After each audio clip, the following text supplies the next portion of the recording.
Power star Pawan Kalyan Sardar Gabbar Singh ఇటు టాలీవుడ్లోనూ అటు బాలీవుడ్లోనూ డిజాస్టర్గా నిలిచింది.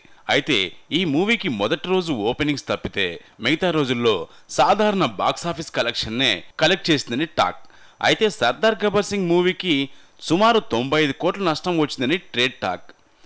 ఏ రోజుకు ఆ రోజు ఈ చిత్రం కలెక్షన్లు డ్రాప్ అవుతున్నాయని వార్తలు వస్తున్న నేపథ్యంలో ఇది తాజా సమాచారం అనుకోవచ్చు. ఇక ఈ సినిమా డిస్ట్రిబ్యూషన్ హక్కులు కొన్న బయ్యర్లకు ఏం చేయాలో తెలియక తలడిల్లిపోతున్న పరిస్థితి తలెత్తింది. అయితే పవన్ తో పాటు సర్దార్ చిత్రం ప్రొడ్యూసర్ కూడా తమ నష్టాలను భర్తీ చేయవచ్చనే ఆశ ఈ సినిమా పంపిణీదారులు భావిస్తున్నారు.